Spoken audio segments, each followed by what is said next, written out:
Shut the up, Donnie. Shut the up, Donnie. Oh, God. Shut the up. Shut the up, Donnie. Yeah. Just play that for the rest of the show. Okay. Yeah, Hi. yeah. Look, the Shut the Up Donnie t-shirt is still available at StephanieMiller.com. It's kind of it's an evergreen, isn't it? It's a shirt that will work forever and ever. Did someone leave Chris off the memo that we wore red today? I don't know. Fat Orange Elvis has left the building, everyone. Fat Orange Elvis has left the building, along with the golden calf, everybody. Yeah. Oh, my God. I tried to watch it. Boring, right? Oh, my God. Yeah. Fat Orange Elvis is so, boring. Like, jump the shark or something. Just boring. I couldn't watch that much of it. I was like, oh, God, really? Well, and first of all, he starts by, there's never been a, how do you start with this? There's never been a movement like we've had, no movement's ever had so much success. I'm like, really? Lost the popular vote twice and lost one-term loser, lost in a landslide? Really? There's never been such a winning movement?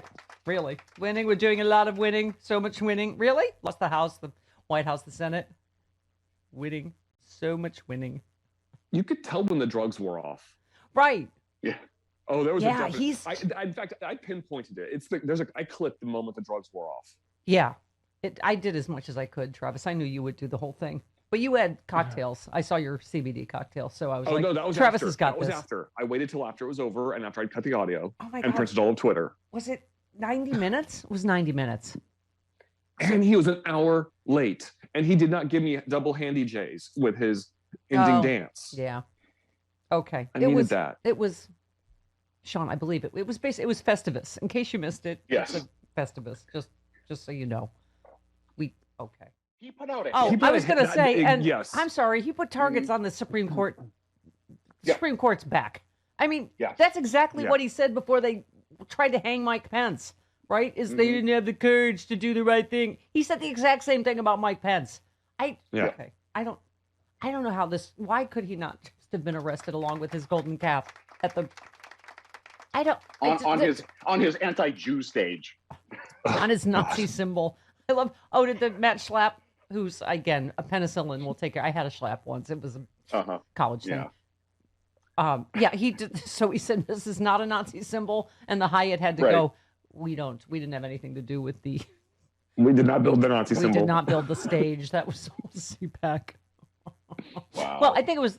I mean, okay, give him the benefit of the doubt, but the theme song seemed, Springtime for Trump and America. Okay.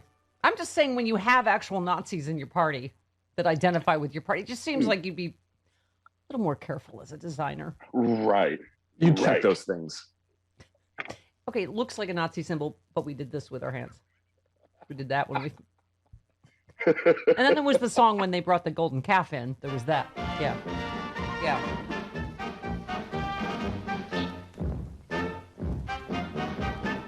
In the Führer says, wie ist der Master Race? The Heil, right in the Führer's face. Not to love der Führer is a great disgrace. So the Heil, right in the Führer's face. All right, I'm just saying, they could have used a better musical director, a better graphic artist.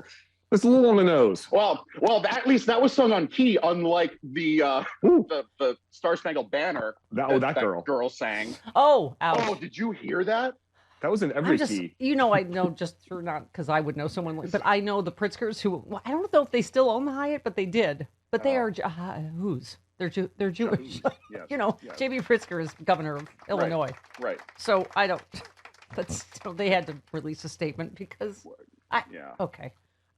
They're just this party is going to be. They're going to be pariahs everywhere. They had to release a statement saying they condemning the Nazi symbol as abhorrent. Blah blah blah. And Matt Schlapp said again. Google it, penicillin. Yep. Called the claims outrageous and slanderous. That looked like a Nazi. Well, Okay. why would anybody think that? Because it looks exactly like a Nazi symbol. Yes. Yes. Do we have Hooray for Hollywood? As we are out here in Hollywood, the reviews are in. Travis, Tom Nichols, conservative, said, "Man, the former guy is very bitter about Joe Biden winning this election, and right now his tears taste like pure glacial water with a bit of unicorn pee." Oh, hint. Adam Kinzinger, Republican, said, "Trump lost the election, FYI. Side note, this speech is boring. We can't win the presidency with this boring, low-energy stream of conscience. Weak, has-been, choke artist. Just my 2 cents." Those are all the buzzwords. It was lower energy than low energy Jeb, wasn't it? It was a very low energy. Low energy. Choke. He choked. Choke artist. He did. It really did have a Fat Orange Elvis feel to it. Just like, oh boy, you're just past your prime and not ready to play the big lounge yet. Ugh, just still okay. Bally tweeted, "My president went to church this morning. Their Fuhrer is bumming for change at the Hyatt Nazi Inn." I mean, in Orlando. Oh boy. Right. Oh, that was Trader Tot was telling you how you can. What idiot still gives money to him? I don't understand. It was like, go to DonaldTrump.com. That's where you can get. Yep. I'm like, what kind of idiot? Okay. And Michelangelo Ciarelli, our friend, said, for Trump to win only 55% in the straw polls and only 68% wanting him to run again at CPAC, the Trumpiest of the Trump base, is not a great sign for him. He's gone down in his own polls, precipitously. Yeah. Dan Pfeiffer said, "Well, it's not great that 68% of any group of people want a failed insurrectionist COVID denier to run for president. This is actually an embarrassingly poor showing for Trump at a conference of right-wing conservatives." And then our friend Noel Castler, who we've got to have back on Happy Hour, said, "P.S. Trump's face is greasier than a fry cook in a beachside food truck in July." And Trump is gripping and twisting on that podium like a drunk centaur wearing an electric diaper standing on a skateboard. Okay, so the reviews are in. That was right. Okay. So that happened, and we apparently got it. We passed. That girl that sang the national anthem, a friend of mine said that she sang in the key of Q. That's funny. That's accurate. That's funny. That is funny. Because it's not really a key. There you go. Okay. It's just in the key of crazy. Uh-oh. Sticky box, Sean. Sticky box. I'm sorry. It's always first thing in the morning that your box was sticky. All right. You got to warm it up, Stephanie. Okay. All right. You can't just dive in there. No. Mashing buttons. It will stop. You know what? It is like a Great Pyrenees. It will do it when it wants to. It will stop barking or stop playing this music when it feels like it. Not when I say. How long does that music go on? It's done now. Okay. The emergency's been averted. Okay. It's just that one that's sticky. Can I just say we have the best listeners in the world? We've had 2 different listeners donate specifically to get us new boxes. I guess because we whine on the air. We're sorry. And then Fancy Mike in San Francisco, and then Generous Ann. It's like, Okay. Can I? Because now I have to tell you what. Our listeners are legendary. It's not me. Our listeners. So they are. Jim Ward's wife called me last night, so I'm going to cry now because she called me in tears last night and said, "Oh my God, I got so many donations and letters from your listeners about Jim," and she just was in tears. She said, "It's not even the money; it's how much they love Jim." And so, thank you for that. We had a nice long conversation. In case you hadn't heard, Jim has Alzheimer's and has been in a memory care center, which is where he got COVID. And almost died twice with COVID. And, of course, their medical bills are astronomical. But, so anyway, I just can't. I'm going to tear up because our fans are just, you're amazing. And she thanked me. She said, because of you, I got it. And I said, it's not because of me. It's this audience is amazing. Yeah. And I said, this is not me. This is how much people love Jim Ward. And everybody has a favorite bit. And everybody has a favorite. We do. From 20 years ago, we still blurt out things that Jim said. So and she and I had an amazing conversation because of course I'm dealing with a mom with Alzheimer's in a nursing home. She's dealing with a husband with Alzheimer's in essentially a nursing home, and she's going to see him today. Hasn't seen him in months, same as we're all dealing with because of COVID regulations. And so she's going to try to call me when she's there because, one thing made me laugh. This guy's will make you laugh.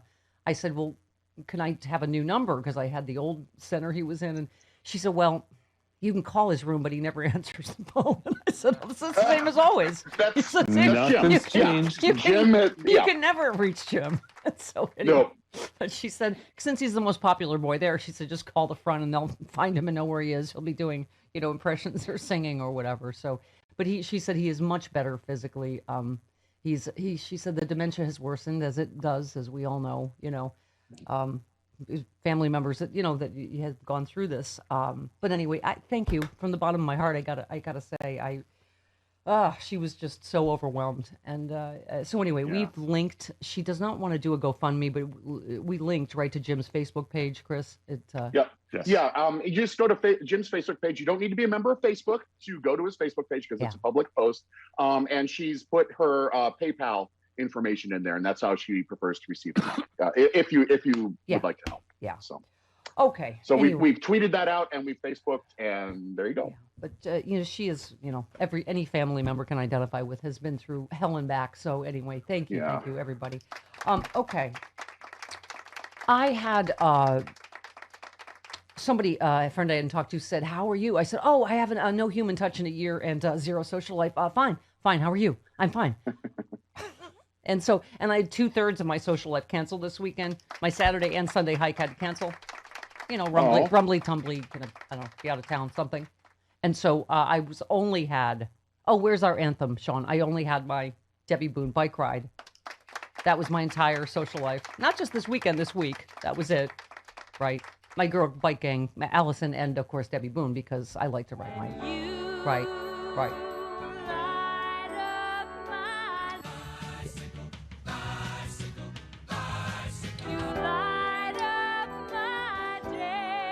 Okay. Yeah. You know what made the whole weekend worth it? I heard the best Debbie Boone story ever. I have permission to share it. Don't ask me how we got into this conversation about, youthful arrests. Because you remember I was arrested for minor in possession of a 6-pack when I was at USC. I don't know how we got into this conversation. So I thought it was for throwing up a grasshopper on the. No, there was there were never any charges. It was too difficult to collect the evidence for that. That was somewhere on the 405. Okay. Could I have some nostalgia music briefly? Okay, because Debbie Boone obviously was raised by Pat Boone, a very conservative Christian Boone family. Mm-hmm. They would not allow her. This tops my story by a mile. They would not allow her to wear bikini underpants. She had to wear like granny underwear. No. And she was mortified and horrified every day at gym and stuff. So when she was 14, she shoplifted 6 pairs of bikini underwear by wearing them out of a store. She just put them all on. She put on like 6 pairs of bikini underwear, and don't ask me how they caught her. But Debbie Boone, ensnared, age 14, trying to shoplift 6 pairs. This was at 14. Oh. Yeah. Oh. Well, that's when you would care that you're wearing granny pants and all the other girls are wearing bikini underwear. So now I'm going to get her bikini underwear for every birthday for the rest of her life. Wow. I don't know. Her dad was mad. She had to work to pay for what she stole, whatever. But it's Anyway, that was her entire life of crime. That will light up her pants. Okay. All right. So didn't that make the whole weekend worth it? Just that story? Sure. That was my whole social life, but come on, it was fantastic. Okay, and we have Rude Pundit coming up and Eric Bowley. So how bad can things be?